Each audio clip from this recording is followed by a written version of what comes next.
नमस्कार बंधुगण, आज आम यह वीडियो माध्यम जानिबा एमिति गोटे चमत्कारी बशीकरण प्रयोग विधि जहाँकि आपण माने निंब पत्र माध्यम रे जेकोसी सुंदरी युवती को बशीकरण करें ता सहित जेकोसी हैंडसम पुआ को मध्य बशीकरण करें। जदि आपण माने काहाकु प्रेम करती किंबा काहाकु बशीकरण करने चाहती ताहले आपण माने एही प्रयोग निश्चय करंतु। देखंतु आपण मानकु निंब पत्र अति सहजरे मिली जिवो, एटा जेकोसी जगार देखिया पाई मिली थाए।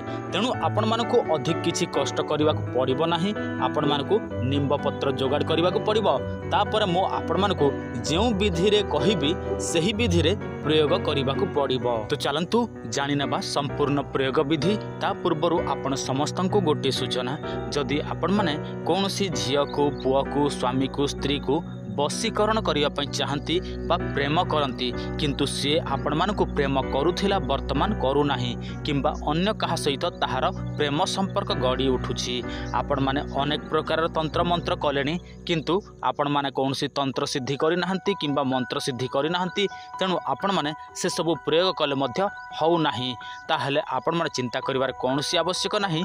आपणक मोबाइल स्क्रीन रे जो नंबर टी शो होछि एही नंबर सहित आपण माने जोगाजोग करंतु। आमे आपण मानक पई आपणक प्रेमिका हो प्रेमिक हो स्वामी हो स्त्री हो से मानकु बशीकरण करिकि दबु। बशीकरण करिवाटा संपूर्ण फ्री रहिबो किंतु जो पूजा विधि हम षोडशोपचार पंचोपचार तंत्र सिद्धि से आपण मानकु पूजा सामान रो खर्च बहन करने को पड़िबो। शुक्रवार दिन ब्रह्म मुहूर्त समय आपण माने कौन करिवे, 5टी सुस्थ सबल निंब पत्र संग्रह करिनेबे। सही 5टी निंब पत्र को आपण माने जो स्थान रे रहंती अर्थात जो कोठरी रे रहंती सही कोठरी रो चारि दिगरे सही पत्र को रखिबा को पड़िबो एवं जो गोटे पत्र रहिबो सेटा को निज पाखरे रखिबा को पड़िबो। तापरे आपण माने सही कोठरी मध्यरे कौन करिवे, गोटे नाली आसन बिछेबे, ताहा ऊपर बसी पड़िबे एवं आपणक सामना रे श्री कृष्ण भगवानकर गोटे मूर्ति हो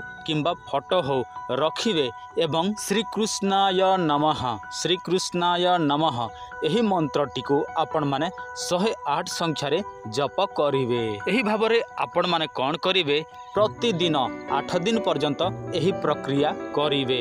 ताहले जेतेबेले आपण मानकर 8 दिन पूर्ण हबो जहा नाम रे आपण माने एही बशीकरण प्रयोग विधि प्रयोग करिसंती सेही व्यक्ति जनक बशीकरण हबो। एबे एही सब देखिकी केते जण कमेंट रे लिखिबे, गुरुजी एइटा सतरे काम करिवो कि।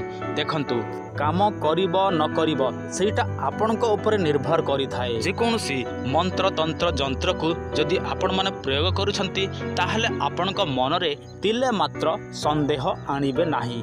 आपण माने सब बेले भाबिबे जे मो जहा करूछि एटा काम करिवो ही करिवो। कौन से भी मंत्र तंत्र जंत्र ग्यारंटी अन्य कौनसी लोक देई पारे नाही।